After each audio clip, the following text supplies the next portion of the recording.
la capacité de résister à les informations qu'on martèle en continu jusqu'à ce que ça devienne des vérités absolues, c'est dont je vous parlais, cette familiarisation de ces discours qui sont orchestrés aux plus hautes sphères de l'État, relayés médiatiquement, et tout cela derrière quelques oligarques qui font la pluie et le beau temps.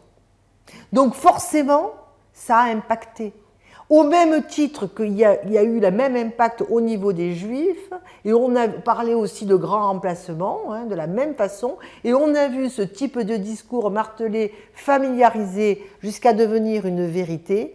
On a vu, début du XXe siècle, jusqu'où ça nous a amené. Ça nous a plongé dans l'abîme de la Seconde Guerre mondiale. Donc, pour répondre à votre question, on a tellement préparé l'idéologie fasciste depuis de nombreuses années qu'au moment où nous échangeons, j'ignore quel en est l'impact réel. La seule certitude que j'ai aujourd'hui, c'est qu'ils font beaucoup de bruit. Et l'extrême droite est extrêmement bien organisée pour faire du bruit.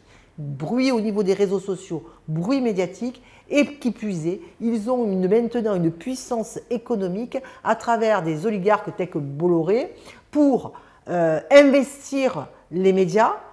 Ce sont des hommes d'affaires extrêmement fortunés. Les médias ne sont pas des sociétés qui permettent de gagner de l'argent, même souvent on en perd. Donc l'objectif dans ce type d'investissement, ce n'est qu'un seul, celui de vouloir endoctriner.